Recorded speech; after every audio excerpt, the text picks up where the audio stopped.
Olá pessoal, tudo bom?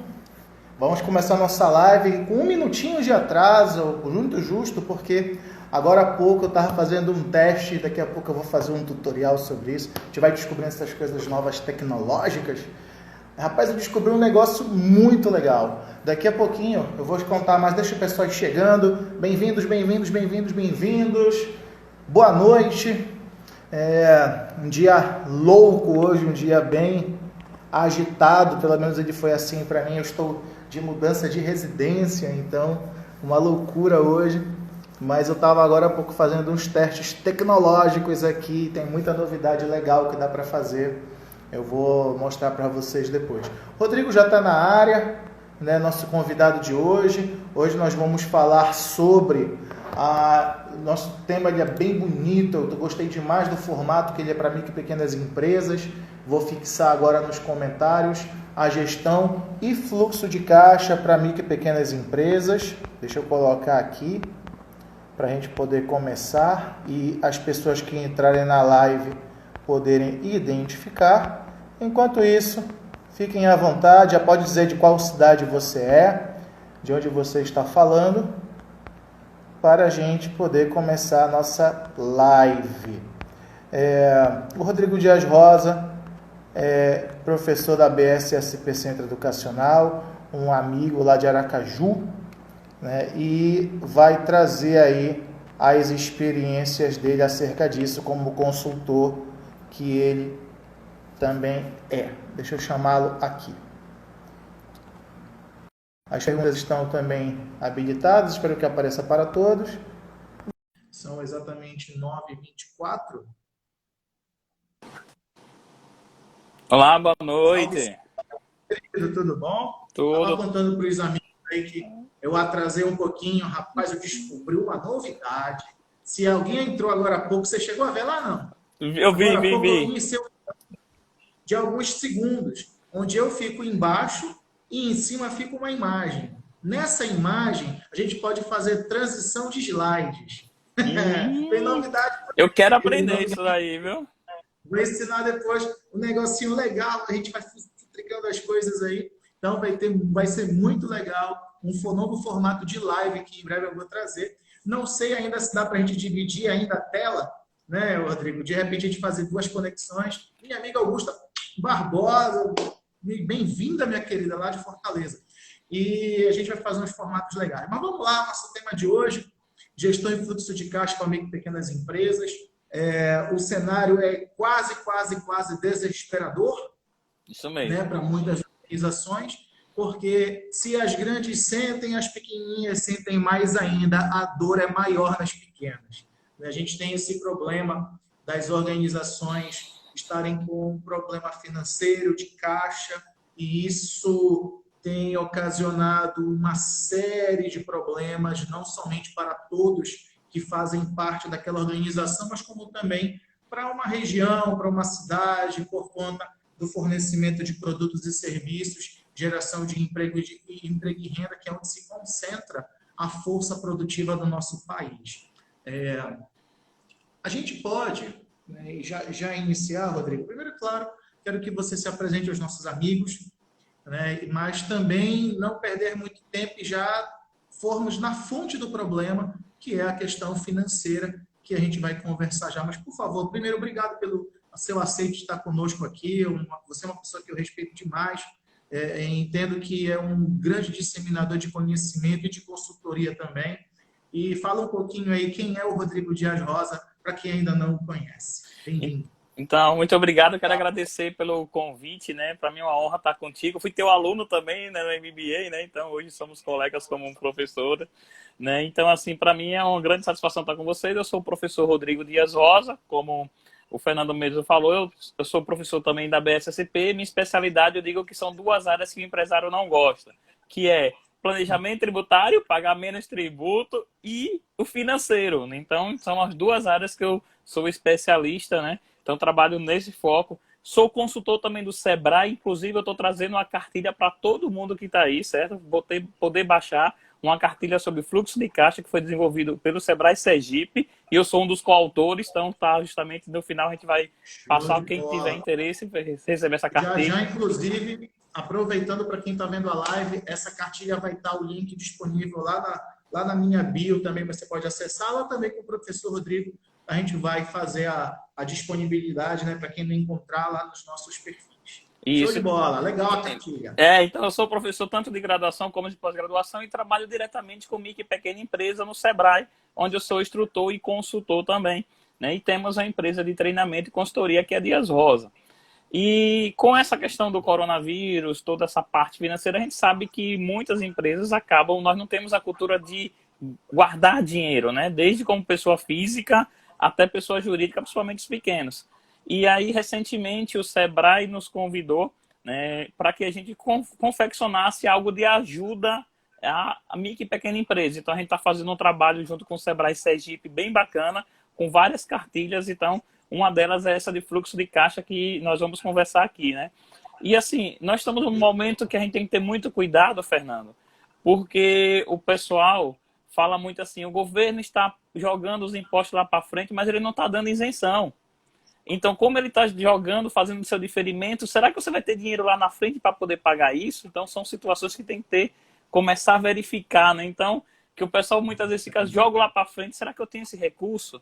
Então, eu quero agradecer a oportunidade, então sejam todos bem-vindos aí, né? A gente poder compartilhar um pouco de conhecimento com vocês. Né? Então, assim, uma das questões que a gente tem logo preocupação é o caixa. As empresas, né, como de forma geral, sua grande maioria, muitas vezes vive naquele trocar de dinheiro. E aí ele troca o dinheiro, pega o financiamento, faz um pagamento, pega o seu tributo. Porque quer ver uma coisa bem simples? Os tributos, em sua grande maioria, principalmente a micro e pequena empresa que está no Simples Nacional, ele é condicionado ao seu faturamento. Se ele é condicionado ao seu faturamento, ele se torna aquele variável, então no seu preço de venda já teria que ter esse valor. E aí, então, você não teria se você está pagando o tributo, porque você teve essa receita. Porém, acaba juntando outras despesas que muitas vezes não estão computadas e acaba misturando as contas e fazendo uma falsa sensação que tem lucro e que, na verdade, não tem. Então, são situações que acabam levando muito. Então, caixa, tem até uma pesquisa recente do Sebrae, onde que as empresas, as micro e pequenas empresas, sua grande maioria, não conseguem viver um mês de fluxo de caixa. Um exemplo que eu tenho muito aqui nas palestras que eu faço via Sebrae também, eu pergunto sempre aos empresários o seguinte: qual é o seguro-desemprego da sua empresa? Boa. Então, assim, Gostei. se parar agora, né? E eu falava isso antes do coronavírus, né? Então, eu sempre dizia, você está guardando dinheiro para o seu seguro-desemprego, porque o funcionário, ele vai ser demitido, pode acontecer a demissão, e nessa demissão ele vai ter o seu seguro-desemprego. Mas a empresa tem seguro-desemprego do governo? Então, não tem. Então, tem que estar vindo guardando esse dinheiro para uma fase. Que é uma coisa bem interessante que acontece até comigo como empresário também, né? Porque além de professor, também sou empresário.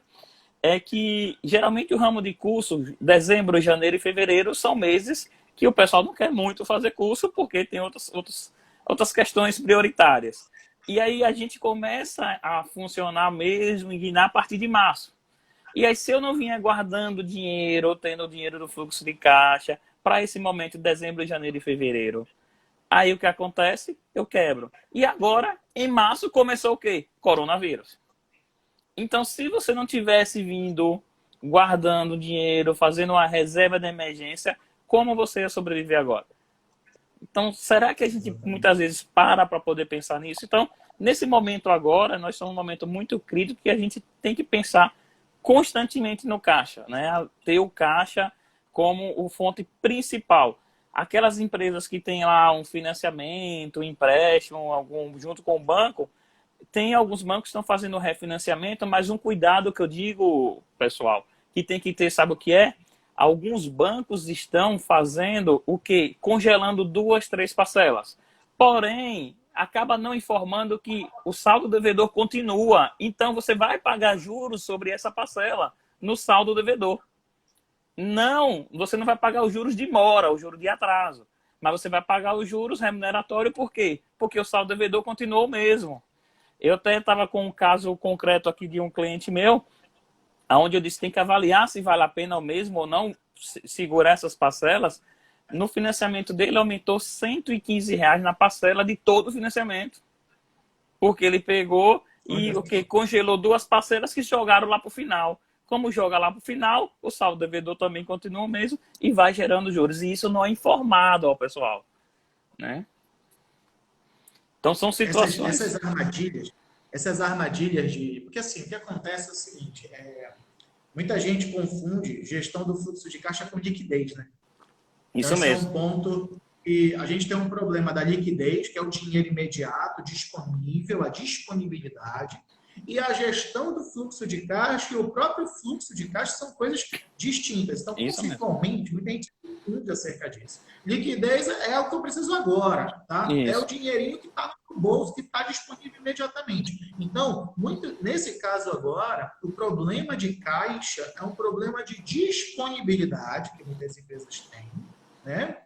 Que não tem, na verdade, né? O problema é que não tem esse disponível imediato para pagar seus compromissos imediatos. Em outras palavras, a gente está lá com o nosso ativo circulante imediato com o passivo circulante imediato e o ativo circulante imediato com o passivo circulante imediato numa DR, então numa discussão que não está dando mesmo, e nessa hora o empresário ele praticamente entra em desespero, ele vai visualizar as opções disponíveis. E aí, a lei do menor esforço. Às vezes o cara não quer entrar em contato com a gente, não quer nos consultar, e muitas vezes ele já fez a tolice financeira, que é procurar uma instituição que vai botar uma carga pesada de ônus e juros nas costas da organização, e lá na frente, depois, é que ele vai chorar as pitangas, que ele entrar em contato com a gente, para a gente tentar resolver numa visão orçamentária de outra forma. Então, muitas vezes, o empresário ele escorrega na casca da banana exatamente porque ele busca essa liquidez imediata. Aí vão entrar as armadilhas de caixa, né, Rodrigo? Isso mesmo. Juros que vão ser pagos por conta cartão de crédito, o rotativo do cartão de crédito, que é aquele empréstimo do cartão que é perigosíssimo. Taxa de antecipação. As antecipações de vendas. Então vai entrar um pacotaço onde o empresário vai ganhar novos sócios. Isso mesmo. O preço de venda dele, né, o preço de venda dele é formado, né, naturalmente, pelo custo, despesa e lucro. Isso. É isso que forma basicamente um preço de venda. Vai entrar uma capitalização de juros absurda. E é aí que a empresa começa a arrochar. Então, muitas vezes, essa péssima decisão de busca de liquidez é que é o grande problema. Às vezes é melhor ele mesmo inventar a tarifa. Isso mesmo. Como, por exemplo, entrar em contato com o cliente. Meu cliente, você tem um valor para pagar daqui a 60 dias, daqui a 30 dias. Vamos fazer assim? Me pagando agora, eu te dou um desconto de tanto para valor presente.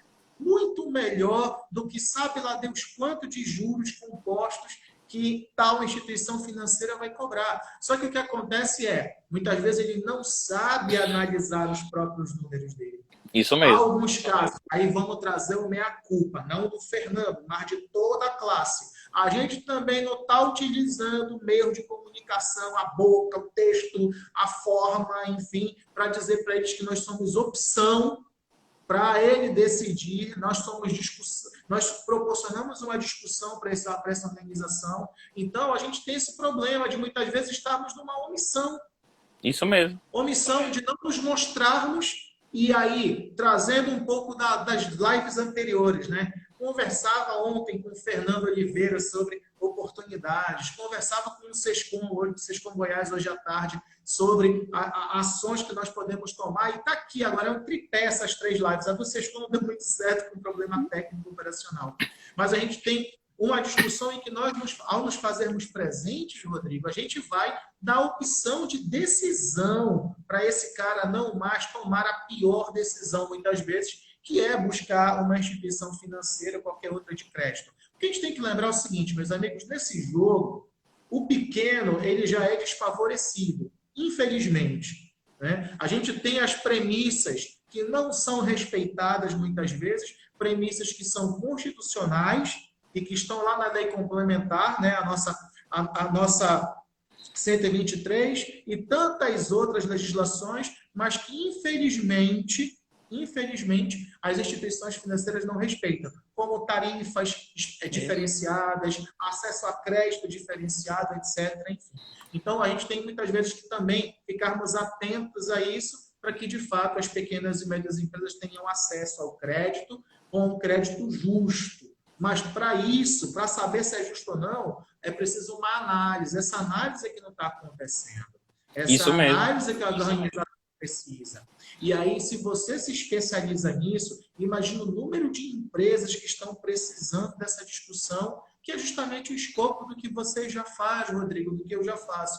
A gente poder dar a melhor opção de estudar a organização. Uma outra coisa, né, que a gente já conseguiu distinguir aí a questão do fluxo de caixa, a gestão do caixa com a liquidez. A liquidez é a real necessidade nesse momento de crise. A outra é a necessidade do capital de giro. Quanto que eu, de fato, preciso? Porque o que acontece? Se tiver liberado na instituição financeira, por exemplo, 40 mil para o cara lhe emprestar numa linha de crédito, ele vai emprestar os 40. Ele não vai emprestar 20, ele vai emprestar 15, ele vai sacar o valor todo. Inclusive, então, Fernando, hoje eu estava em uma reunião com outros consultores, a gente discutindo justamente isso, as linhas de crédito que foram abertas hoje por determinados bancos para a micro e pequena empresa. Então, eu estava batendo na tecla o seguinte, a gente chegamos num consenso. Antes de oferecermos a linha de crédito, porque é muito, vamos pegar a linha de crédito, vamos primeiro fazer uma consultoria financeira para ver se realmente ele precisa mesmo dessa linha de crédito. Porque muitas vezes não precisa nem de dinheiro nenhum, só precisa mudar algumas rotinas na empresa, reduzir alguns custos, algumas despesas que a pessoa consegue levar para frente, verificando seus recebíveis, verificando o seu custo operacional mínimo. Então, são situações que você consegue verificar sem necessariamente pegar empréstimo no banco. Mas se vem muito na sociedade de que, não, os juros tá bom, vamos pegar. Mas será que você precisa? Justamente esse... E sabe como é, né? Muitas vezes, se a linha de crédito, como mesmo o senhor está falando, é 10 mil, o cara quer pegar 10 mil. O meio lá quer pegar 10 mil. Se é uma microempresa, não pode se oferece lá 300 mil, ele vai querer pegar os 300 mil. Mas será que tem condições para isso? Tem capacidade posterior de pagamento, a carência, todos os elementos que envolvem, né, o capital de terceiro. Então, esse é um ponto, muitas vezes, de decisão equivocada e, nesse momento, a gente está trazendo as chamadas armadilhas de caixa, né? Isso. As armadilhas de caixa, né? Então, a necessidade de capital de giro, a falta de análise, esse é um ponto, a questão da liquidez imediata, enfim, né? Quer ver uma questão bem interessante também? Que a gente aqui pode... apareceu a Caixa Econômica está contigo cobrando seguro prestamista dos clientes para pegar os créditos. Não, estão oferecendo um monte de coisa. Eu mesmo entrei em contato com o banco para procurar saber. Não, nós só estamos postergando. Então, assim, porque é algo que acontece muito também, que a gente tem que ter um cuidado grande. Aí vamos entrar numa seara aqui, se a gente for entrar muito nela, a gente não sai daqui hoje, mas é ok. Será que minha empresa também pode me pagar? Será que eu tenho prolabore definido ou eu misturo o princípio da entidade lá? Então, vou violar o princípio da entidade. Então, outro clássico, né? Clássico. Meu amigo Pedro Furraio, lá de... Oh, meu Deus! Lá de Boa Vista. É o Pedro mesmo, tá? Vendo se era ele. Grande Pedro. Beijo, meu queridão. Você mora no meu coração. E, Rodrigo, vamos falar sobre um ponto interessante, que é o seguinte... A gente já entendeu que muita coisa ligada ao caixa, né, ao fluxo de caixa, é muito do comportamento, né, das pessoas que não têm essa cultura de gerir bem o caixa. Isso é uma herança meio que maldita que nós temos no Brasil, né? Que é uma cultura de não sabermos lidar com as nossas finanças. Eu tenho umas opiniões acerca disso que são bem fortes, tá? Eu acho que não há estímulo para que a gente aprenda a ter educação financeira. Isso mesmo. Foram alguns pontos que eu vou trazer aqui. O primeiro deles, eu falo isso muito, e o Eliandro fala muito sobre isso também, meu amigo Eliandro Prado, né? A gente não tem uma cultura de educação financeira O nosso empreendedorismo, quem já ouviu falar sobre o empreendedorismo que eu trago, é assim: quem é o empreendedor? É aquele que dirige o carro, fura o pneu e ele quer trocar o pneu com o carro em movimento. Isso mesmo.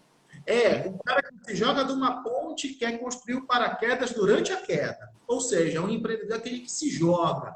E aí, trabalhos hoje, e publicamente eu vou dizer isso, mudou da água para o vinho e eu, que era um grande crítico, hoje sou fanzaço de uma instituição chamada Sebrae.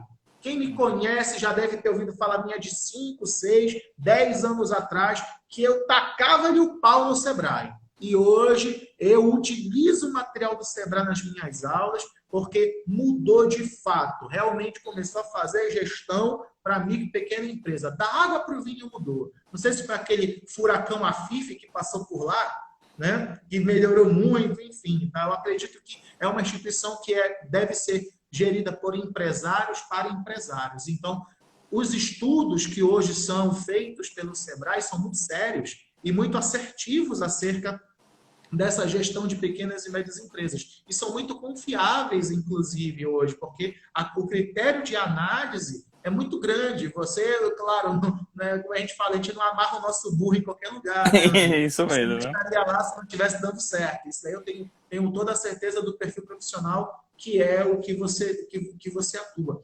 Então, qual é a questão? Se o brasileiro não tem educação financeira, o que vai acontecer com as instituições que vendem crédito? Elas vão ter astronômicos resultados. com certeza. E nós temos no Brasil uma infinidade de instituições financeiras de lucros absurdos. Todo mundo vê o Brasil com bons olhos. Tanto que os bancos, né, se a gente for começar a falar dessa loucura que hoje a gente chama de... Como é que o pessoal usa o termo da moda? Né? A uberização, a disruptura, começou com o banco. Bancão comprando banquinho. E aí, para formar um grande banco e tacar um varejão em cima de todo mundo para ter grande carteira de... Virando fintech também, né? Instituições financeiras. E aí tá aí essa moda. Todo mundo querendo vender crédito. Por quê? Como nós estamos agora num cenário de crise, todo mundo precisa de dinheiro. Dinheiro está onde? Em lugar nenhum. Mas essas instituições precisam vender o dinheiro que está lá. Isso dinheiro que está lá é igual uma economia. Eles precisam voltar para girar. Então, as instituições financeiras estão criando uma série de critérios, inclusive até os bancos oficiais, como a Caixa Econômica, que lançou, em conjunto com o Sebrae, inclusive, né, com melhores tarifas para que haja acesso a esse crédito. Aí, estudar se vale a pena ou não. Né? Isso mesmo. E aí, o Sebrae entrou nessa... Vamos tentar baixar um pouquinho aí para ver se o pequeno empreendedor consegue, já que ele está com dificuldade, etc. Enfim. Mas, é proibido acessar o crédito de um banco? Não. A questão é estudar se vale a pena. É aí que está o X da questão. Eu não sou contra a instituição financeira e nem o lucro que elas possam ter. O que eu questiono é as empresas e pessoas físicas que pegam o raio desse dinheiro, não resolvem problema nenhum e aumentam o problema. O buraco está raso, eles vão para um buraco que fica fundo depois de um tempo, Rodrigo. É uma bola de neve, né? Volta no tempo, né? Tem pessoas que não conseguem se recuperar depois de um baque desse. Aí é isso que eu queria trazer. A educação financeira. Agora fala um pouquinho sobre isso, né? Eu me estendi até um pouquinho mais, porque eu gosto muito desse tema. Mas por que nós vivemos esse problema no Brasil? E isso naturalmente vira oportunidade para a gente, que é estudioso do tema. Não, então o que acontece? A educação financeira, infelizmente, nós brasileiros, nós pensamos assim, nós gastamos para depois, nós compramos para depois pagar. Nós não somos treinados em nenhum momento para planejar nossas compras. E outra coisa, nós somos muito consumistas e queremos comprar por qualquer momento que a gente esteja passando. Eu compro porque eu estou triste, eu compro porque eu estou alegre, eu compro porque eu estou com raiva. E aí, a questão do crédito fácil, aí acontece isso muito. Só para você ter ideia, eu já tive um caso aqui que como eu faço também a parte de perícia, né, de juros abusivos, aquelas coisas todas. E teve uma pessoa que eu atendi, ela tinha 25 empréstimos, já tinha acabado a família, tinha separado, tinha tomado até chumbinho. Então, olha, para você ter ideia como isso entra, porque um dos motivos que acaba também os casamentos é justamente a parte financeira.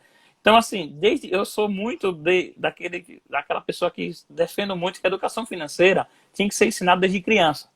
Eu tenho um projeto aqui que a gente fez, eu ministro aula para crianças de 7 anos. Criança de 7 anos, eu ensinando a eles como guardar dinheiro. Imagina eu explicando para a criança de 7 anos que ela tem que guardar dinheiro na conta poupança. Crianças que guardam 15 centavos toda quinta-feira para no final do ano conhecer o shopping. Então, só para você ver a questão da renda deles, né?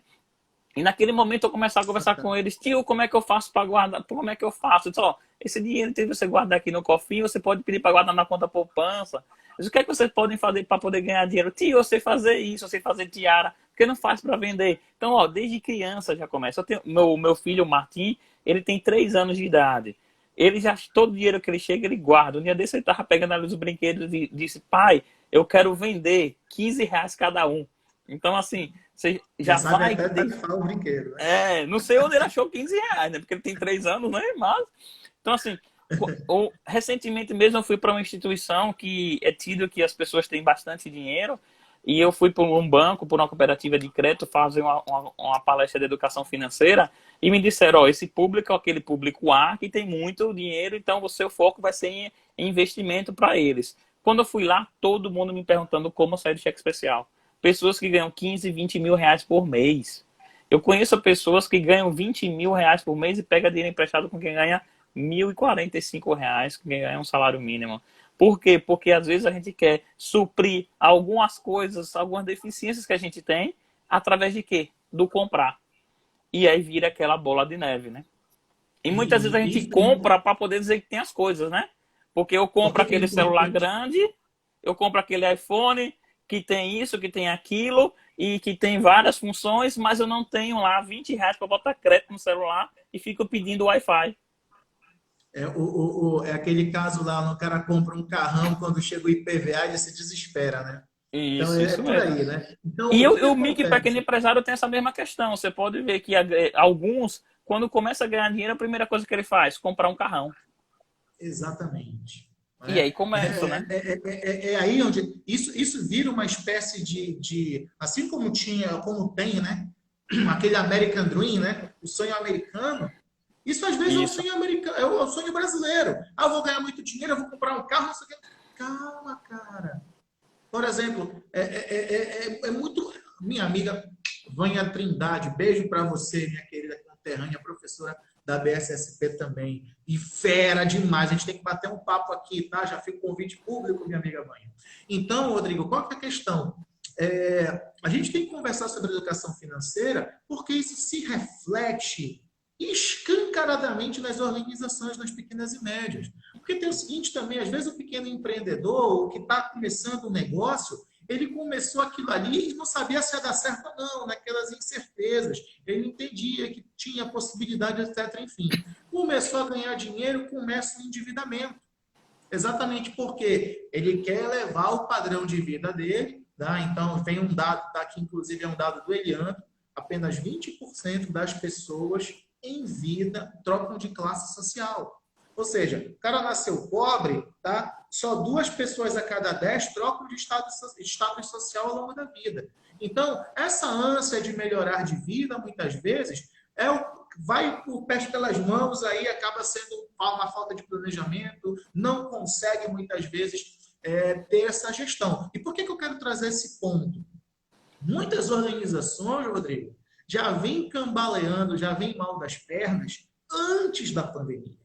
Isso, bem antes. Agora, nesse momento, tá, muitas vezes é a tampa do caixão que está fechando. Então, a gente aí coloca aquela questão, tá? Eu falava sobre isso durante a tarde, vou replicar agora, porque na live da tarde deu muito problema, a gente acabou nem divulgando, replicando ela para as 24 horas. Qual que é a grande questão? Tá? Está se colocando agora uma grande campanha, que a gente ouve há muito tempo, que o contador é o médico das empresas. Você deve ter ouvido isso, todo mundo ouviu, né? O contador é o médico da empresa. Tá? Só que o médico trata paciente para ele ficar bem de saúde, certo? Só que não adianta eu, contador, querer tratar bem a saúde de uma organização se ela continua sendo viciada, Se ela não quer tomar os medicamentos, ela não quer seguir o tratamento, ela não quer mudar os hábitos que ela possui. Então, não tem médico que resolva. Isso mesmo. Ela vai fazer o quê? Ela vai a empresa, o empresário vai fazer igual como quem está mal de saúde. Tá? Vai funcionar mais ou menos assim, para quem não entendeu ainda. O Rodrigo é meu contador, e aí eu chego com ele, falo um monte de coisa que eu estou com problema, etc. Enfim, e você diz que eu tenho que melhorar minha educação financeira, que eu tenho que dividir o patrimônio pessoal do patrimônio da organização, inclusive respeitando os princípios contábeis, etc. Enfim, que eu tenho que pagar tudo certinho, que eu tenho que planejar, fazer planejamento, todas as orientações. Cara, isso para mim não é agradável. É igual você dizer, Fernando, tem que praticar exercício, tu não pode mais comer sal, maneira no açúcar. É a mesma coisa. Como eu não gostei, eu vou procurar o outro contador, o contador da Silva. Aí eu chego com o contador da Silva e falo assim, posso comer churrasco todo dia, bem salgado? Pode. Posso tomar cerveja? Pode. Pô, tu vai ser meu médico. Se acontecer a mesma coisa com a contabilidade. Eu posso sair pegando empréstimo mais tal? Não, depois a gente resolve. Aquele contador mágico, que é uma mágica que não existe, ela não é factual. É mais ou menos por aí essa comparação que eu faço. Então, esse papo de ser médico das empresas é verdade. Agora depende muito do paciente também. O paciente, eu tive até um caso aqui. Tá? Isso é um grande ponto. Porque não adianta você se esforçar, se sacrificar, trabalhar pra caramba para aquela empresa que não vai mudar o seu comportamento. Quando eu falo empresa, a cultura de toda a organização, tá? Não vai adiantar. Porque o problema dessa gestão de fluxo de caixa é o primeiro dos mais latentes problemas comumente. Comumente é o maior dos problemas. Às vezes esse problema é por decisões equivocadas. Comprar muita mercadoria e tem que pagar o fornecedor, aí vai ficar sem capital para poder fazer o giro do negócio, estoque parado é dinheiro parado. Ou então comprou um imobilizado caríssimo e aí isso daí acabou ocasionando um problema. Isso pode ser também um agente do governo ou um agente externo que pode trazer essa questão prejudicial. Vou trazer um caso. As empresas, as autoescolas, Rodrigo, compraram aquele equipamento simulador, Isso. 150 mil reais, mais ou menos um. A média é essa. Aí, pô, todo mundo comprou que era obrigatório. Aí a Conatran, o Conselho Nacional de Trânsito, menos de um mês depois, falou, é optativo, usa quem quiser. Pô, sacanagem, bicho.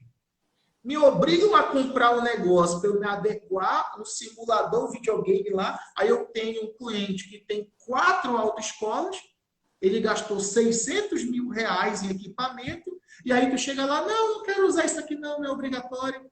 Ou seja, imobilizado que está parado, virou videogame. Tá? Então, esse é o ponto que às vezes aí tem fatores externos que podem prejudicar de fato a organização. Mas na maioria das vezes, é cenário exclusivamente interno que leva uma organização a se prejudicar com o seu fluxo de caixa. Você concorda com isso? Acrescenta alguma coisa acerca disso? Com certeza. Eu já tive até casos aqui também de clientes de uma questão interessante para a gente, e principalmente a gente que trabalha com consultoria, né? É a gente ter a postura no sentido de fazer um bom trabalho. Porque muitas vezes o que acontece, já teve comigo aqui, cliente onde eu percebi que o cliente não ia fazer nada do que eu disse que eu iria começar a propor, eu cheguei para ele, se você não é perfil de ser meu cliente, porque eu sei que eu vou pedir para você fazer as coisas, você não vai fazer, quando terminar a consultoria, você vai dizer que o consultor não fez nada. E aí nós temos muitos profissionais que se sujeitam a fingir que são consultores, porque está recebendo o financeiro, e aí o empresário finge que tem consultor e depois sai justamente falando por aí, ó, não fez nada, não fez nada. Eu tenho um caso mesmo, que quando eu vou fazer consultoria mesmo, a primeira coisa que eu digo, preciso de algum funcionário seu, que não seja você empresário, que eu sei que você empresário não vai fazer isso, até porque não é para fazer, você tem que estar na gestão, que eu possa treinar e auxiliar na consultoria. E vá fazer o seu operacional. Ah, não tenho, minha filha vai fazer, ela está disposta? Não, não está. Então nem começa a consultoria. Ou quando eu já disse que tem algum funcionário que vai fazer, eu começo a consultoria, quando eu percebo com 1, 2 meses que não tem quem vai executar, o que é que eu digo? Não vamos continuar a consultoria até você encontrar alguém.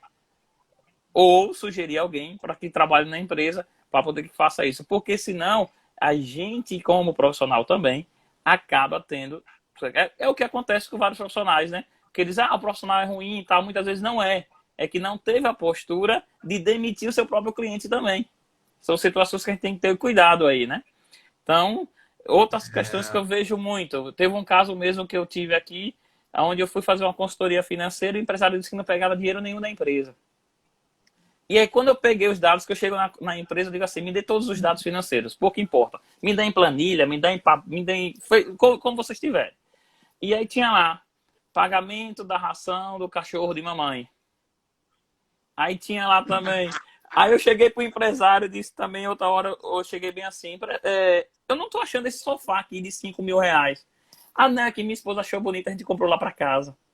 Entendeu? Então são situações que quando a gente vai pegar, porque na contabilidade a gente vê tudo, né? Então a gente consegue, tudo sai de um lugar para outro lugar, né? Então um grande abraço aí também, Damiana dando um abraço aí para mim, então quero andar todos vocês, né? Então, assim, são situações que a gente vai no dia a dia. Eu tive outro caso que uma empresa comprou tanto imobilizado que estava sem dinheiro para construir uma construtora.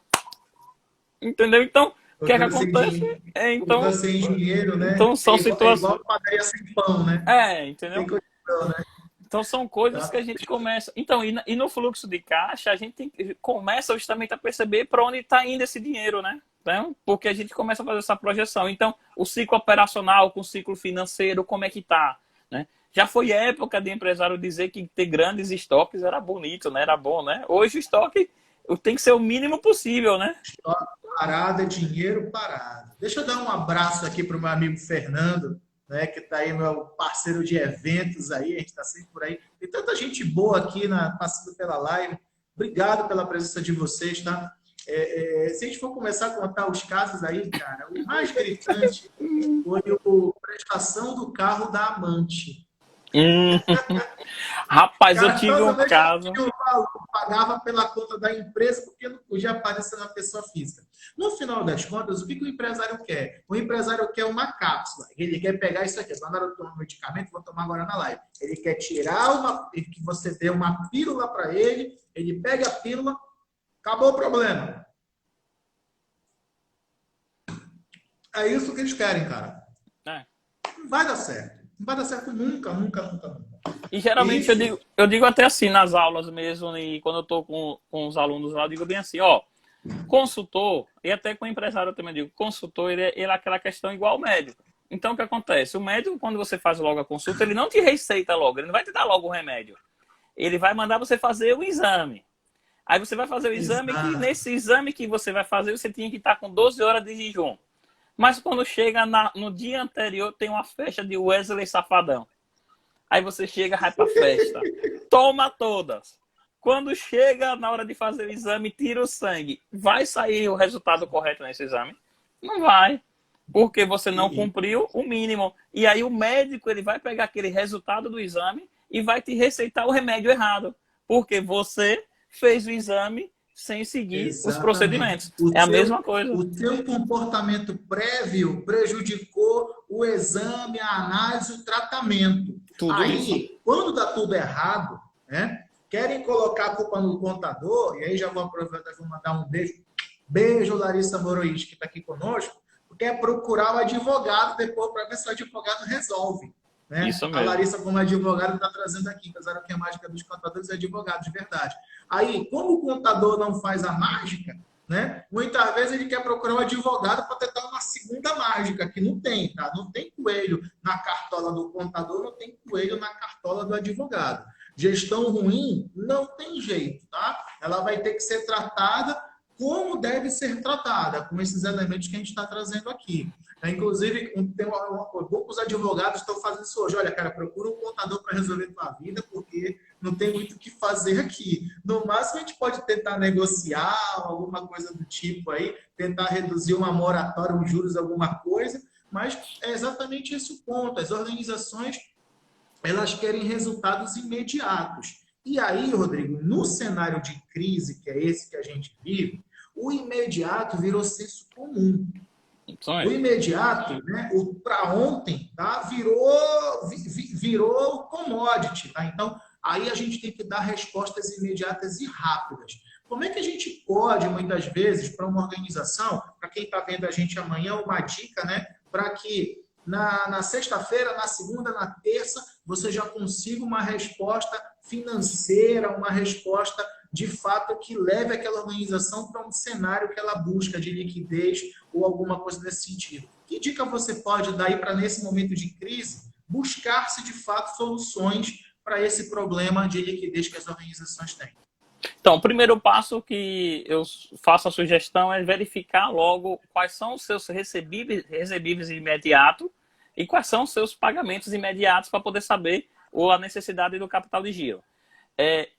Eu tenho um caso aqui que a empresária me ligou e disse: Rodrigo, eu antecipei tudo. Eu disse: não, por que você fez isso? Agora eu estou sem dinheiro para pagar as coisas desse mês, porque ela antecipou tudo em março.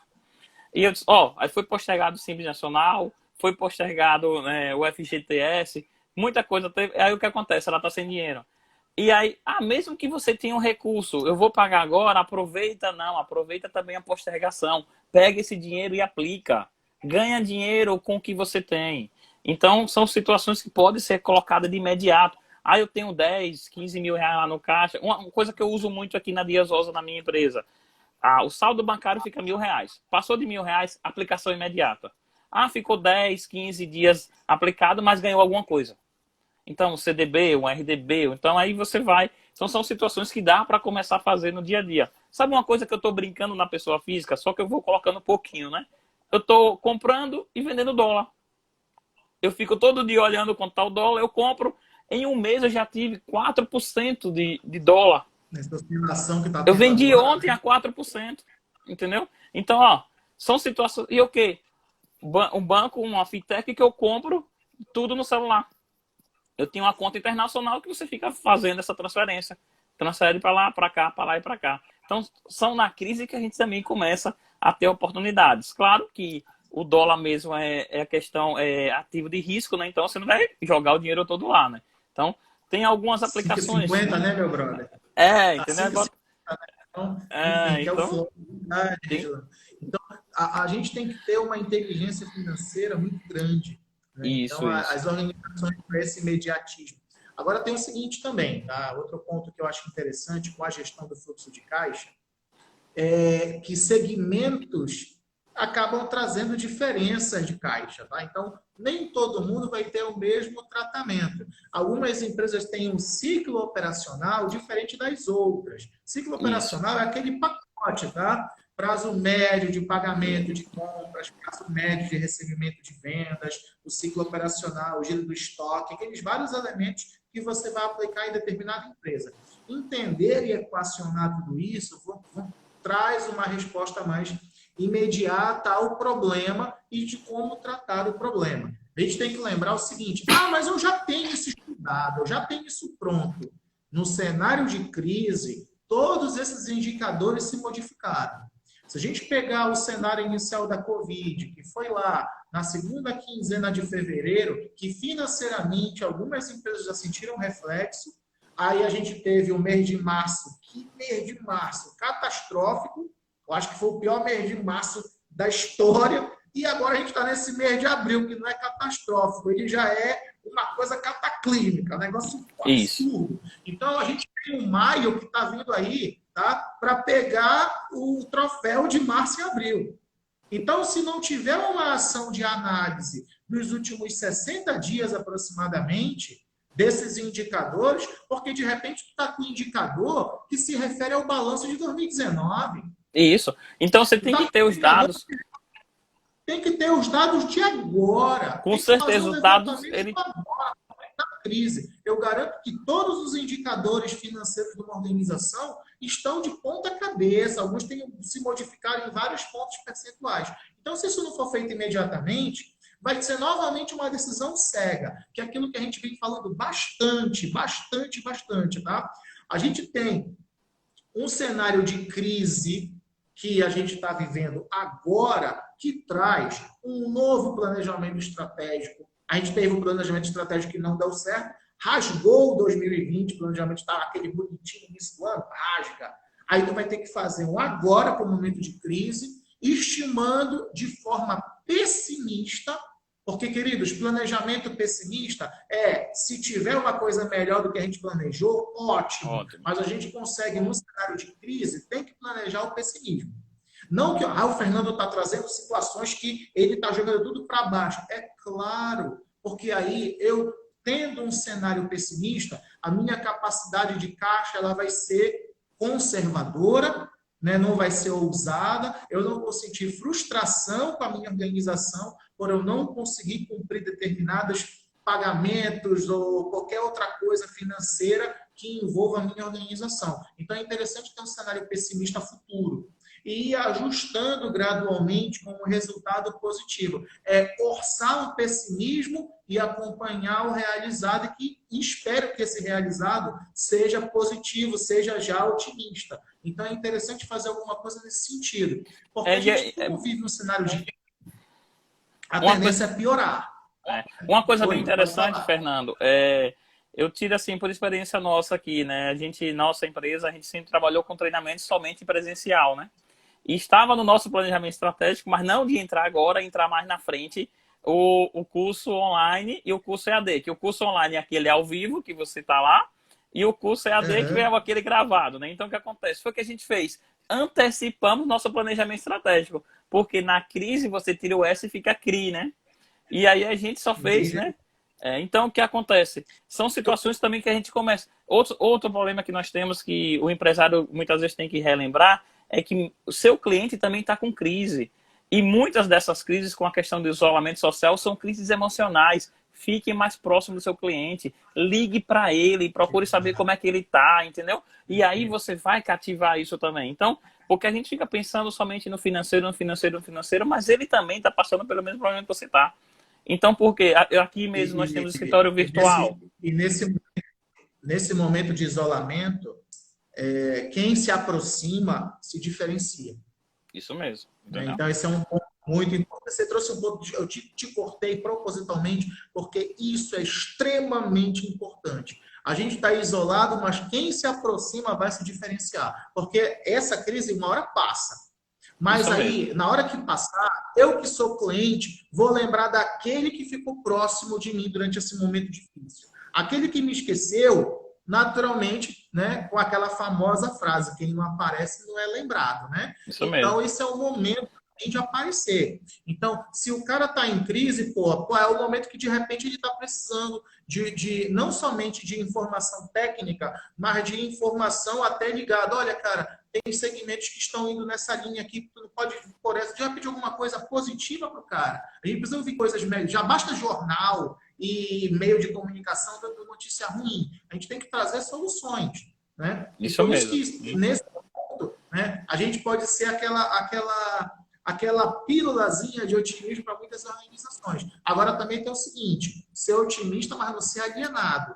Não, amanhã tá tudo bem. Não, amanhã não tá tudo bem ainda, tá? Mas pode ser que depois de amanhã esteja. Então, a gente tem que começar a trazer um cenário factual e real, mas também dizer as possibilidades de melhoria acerca disso. De novos negócios, de novos meios. Como está todo mundo mais paradão, de repente a gente consegue, nessa questão de estar mais parado, produzir novas coisas, novos produtos, novos serviços. Você mudou seu planejamento estratégico, eu também mudei o meu. Esse meu abril está sendo todo montado com a minha questão digital também. Eu vou lançar um pacotão de 18 tipos de treinamentos. Né, que eu gravando aquela coisa, tô dormindo, olheira, tudo mais e tal, enfim. Porque a gente tem que entrar nessa história, porque não, queridos, digo novamente, como disse em todas as lives que eu participei, não vai voltar a ser como era antigamente esse nosso mundão. O mundo já mudou. Se você está saudosista, está com saudade lá de trás, é porque lá em fevereiro, lá em janeiro, cara, esquece, o mundo mudou. Algumas coisas vão voltar, com toda certeza. Mas o comportamento do consumidor, o comportamento das organizações, o comportamento, inclusive o nosso, eu garanto que tem gente que vai voltar quando acabar essa pandemia, vai ficar com a neura de ficar se limpando com álcool em gel durante um bom tempo. Isso Até mesmo. quando tudo passar, quando o pessoal puder se abraçar, se agarrar, se beijar e tal. Tá? Então, a gente vai ter muitas mudanças. E entender isso é muito importante agora nessa discussão com as organizações. Isso é uma coisa que parece que é aquela tirar zero na nota do Enem, né? A gente está fugindo do tema. Mas o pessoal não entende o quanto o comportamento afeta um cenário financeiro, posicionamento de caixa, etc. Porque as organizações são formadas por pessoas. Pessoas erram e acertam, isso se reflete no caixa. Por isso que a gente também tem que conversar sobre situações semelhantes a essa. Um cuidado que tem que ter também com caixa é que o empresário muitas vezes pensa logo assim, vou demitir. Demissão tem saída grande de caixa. E outra coisa, quando tudo isso passar, recontratar também pode ser mais caro, porque aquele funcionário que você demitiu, provavelmente, muitas vezes, ele vai querer voltar para a sua empresa. E aqueles bons funcionários, que tem várias qualificações, ele vai pensar 2 ou 3 vezes, porque no momento que ele mais precisou, você tirou ele também. Então, são situações que tem que ter cuidado, né? Porque não é só trocar um funcionário para o outro, né? Então, são coisas que tem que ter muito... Então, por isso que tem algumas alternativas aí, né, de suspensão de contrato, toda aquela questão toda, né, de redução de jornada, e que é uma das coisas que eu sugiro na parte financeira nesse sentido, porque se você está com uma situação, a não ser que você estava com muito ocioso, aí tudo bem, né? Mas se você tem uma situação que está um pouco apertada, é melhor você perder um pouquinho agora, não no sentido de tempo, você não vai perder financeiramente, porque não vai desembolsar, para que você também mantenha esse emprego e vai gerar renda, vai gerar tudo. E mais na frente, quando tudo voltar, você não vai perder um funcionário bom. São situações que tem que ter um cuidado também, né? É o momento da criatividade, do talento, da superação, de uma série de outras coisas. O legal é que, assim, eu sou um cara otimista por natureza, tá? Mas eu procuro enxergar as coisas do jeito que elas são. Como é que eu posso dizer isso? Tem coisas que estão funcionando normalmente, outras não estão funcionando. A gente tem que pensar muito na essencialidade das coisas. Isso também faz geração de fluxo de caixa, né? Nesse momento, por exemplo, aí vamos trazer situações que possibilitam aí uma nova geração de caixa, dependendo do tipo de empresa. Josiane Portugal, lá da Bahia. Oi, minha querida, conselheira do CRC Bahia, instrutora de treinamento, feríssima. Bem-vinda à live. Então, o que a gente pode... Por exemplo, eu dei esse exemplo de uma live que eu fiz com a Madu Rodrigues, lá do Rio, nossa professora. A empresa fazia locação de materiais de festa. Ela promovia festa. Festinha de criança, tudo mais tal, parquinho, aquela parafernália toda. O que ela fez? Ela criou um pacote, fica em casa. Aí o que ela faz? Ela pega lá os brinquedos, você aluga durante uma semana para o seu filho o escorrega, o balancinho, o balão, os bonecos do Patati Patatá, a fantasia da Frozen, etc e tal. E aí ela chegou e disse, olha, Fernando, eu não estou faturando a mesma coisa, mas está 70% do que eu faturava. Só que o meu custo de operação, ele basicamente é só o transporte. Isso mesmo. Porque eu estou trabalhando o mesmo número de horas que eu tinha antes. Que ela leva e busca, então ela tem um custo logístico agora. Mas o resto ela não tem mais. Então, que aí, por exemplo, ela tinha um custo gigantesco com limpeza, por causa do salão, do espaço que ela tem, né? Que ela gastava muito com limpeza, vigia, os colaboradores, que ela suspendeu, etc. e tudo mais. Então, ela se reinventou. Ela pegou o produto que ela tinha, o formato, e criou uma nova modalidade, entendendo o cenário, né? Eu já vi também a academia fazendo isso, viu? O equipamento lá, o spin lá, o pula-pula, aquele bando, aquelas parafernália toda lá. Então, o que acontece? Você tem que começar a entender que, se as pessoas estão em casa, elas estão com necessidade de consumir alguma coisa. Inclusive, para o seu bem-estar, para o seu lazer, etc e tal. Uma churrascaria começou a montar o kit churrasco. Porque o povo está em casa, quer comer e tudo mais e tal, faça o seu churrasco. Aí aprendeu a fazer o churrasco premium, manda vídeo no WhatsApp, já vem o kit, vem as Heineken junto, tá? Aí tá aqui, como tu vai fazer o teu churrasco? Quiser fazer assim, quiser fazer assado com essa carne e tal, aí o que acontece? Eles não estão com o buffet da churrascaria porque ninguém está vindo por conta do isolamento, mas eles estão conseguindo atender demandas e estão conseguindo girar e fazer dinheiro. Quer ver uma dica? Tem empresário que está lá, tem empresário que está assim, quando é que isso vai acabar, meu Deus? Uma dica, quem vende roupa geralmente está pensando, não tem condições, quem vai vir na minha loja? Mas está tendo um monte de live de cantor, porque você não pega a sua lista de clientes, e liga para os seus clientes, só compra o seu look para tirar foto, botar no Instagram, botar no Face, você com roupa nova assistindo o seu Cara, cantor. eu vou trazer um caso pessoal. Como eu estou muito em casa, eu estou usando muita bermuda. E eu comecei a perceber que eu não tenho tanta bermuda, que eu não fico em casa. Ficava viajando muito. Tem um bando de terno aí que está parado lá no meu guarda-roupa. Eu preciso comprar bermuda. Eu estava entrando aqui na loja, né? Entrei para ver onde vendia bermuda. E aí estavam cobrando um frete absurdo. Eu falei, pô, não vou comprar. E encontrei uma que entrega em casa com frete grátis. Foi lá que eu comprei. Aí veio as bermudas tudinho, gostei, atendimento personalizado, etc. E tal. Ou seja, tem alternativas sim, tá? Só que o que acontece é que tem que pensar no negócio e nós contribuímos muito para isso. Porque nós temos uma visão holística, nós temos uma visão de mercado muito interessante, de segmentação muito grande. Então, a gente pode levar essas dicas para as organizações, porque nós entendemos de negócios, tanto quanto as organizações. Às vezes, o cara está tão desesperado, ansioso por conta de todos os problemas que estão acontecendo, que ele não consegue enxergar uma solução. Um pau na frente dele, cara. E aí está faltando, de repente, um bate-papo. Por isso que o que você disse há uns minutos atrás, de ficar próximo, de entrar em contato, de ligar, cara, isso faz toda a diferença, faz toda a diferença. Agora, meu irmão, se tu tá aí paradão também, tá que nem aquele personagem do Hanna-Barbera lá, o dia, a vida, o azar, né, aquela hiena lá, então não adianta, meu irmão, vai todo mundo ficar na mesma. A gente tem que se movimentar. E isso, naturalmente, tem que se entender as necessidades das pessoas que hoje, por conta do isolamento social, vão ter uma série de coisas que são necessárias. Né? Delivery, farmácia, as necessidades que nós temos. Então, isso, de repente, pode ser alternativa para quem hoje está sem fluxo de caixa. É ter essas ideias, é pensar no problema para resolver o problema que agora é o problema de quem está em casa. É interessante como muda tudo, né? Então, por exemplo, e aquela questão, né? Você está na sua casa, basta você pensar. Eu estou na minha casa, o que é que eu estou precisando?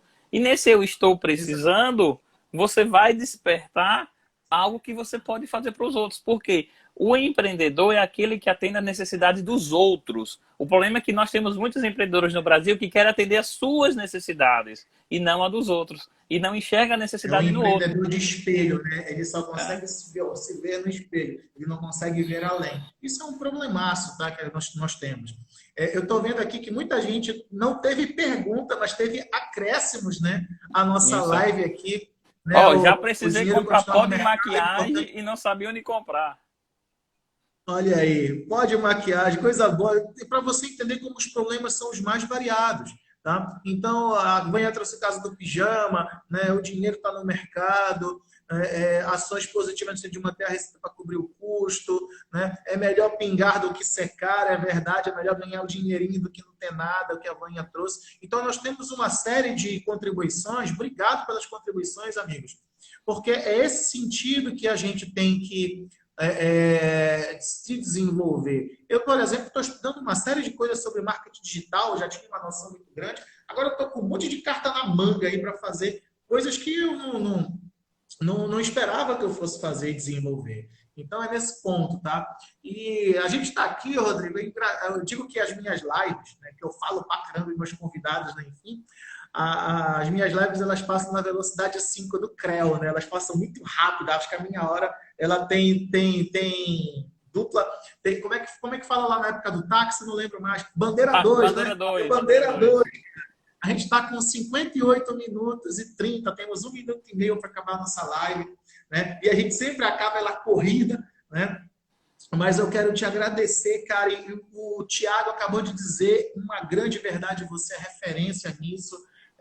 Eu desejo a você muita prosperidade, você é uma pessoa do bem, a gente já conversou muito, já se emocionou junto, já falou muita coisa legal um para o outro, e eu espero que você arrebente em Aracaju, no Brasil, né, com toda a sua competência, e que a gente consiga fazer mais coisas. E já lembrando, nós temos encontro marcado, né, agora lá no Instagram, né, no seu Instagram, no dia, qual é o dia que a gente vai estar lá? Não lembro. Nós vamos, dia 18. 18 de maio. De maio. Bem legal. Isso, porque todas as segundas-feiras nós temos lá na Diazosa o Papo DR. O próxima segunda-feira vai ser sobre nutrição, né? Vamos falar sobre alimentação, né, em tempos de coronavírus. Então, toda semana nós temos uma, e a Contigo vai ser dia 18 de maio. Então, todas as segundas-feiras, às 20h38, nós temos um Papo DR no Instagram da Dias Rosa, né? Então, quero agradecer. Segunda-feira, 20h38, no Instagram lá da Dias Rosa. Estamos aqui nos últimos 10 segundos. Meu querido, muito obrigado. Beijo para você. Acessa lá a bio para pegar a cartilha, viu, pessoal? Para pegar a cartilha também, cartilha tá? de fluxo de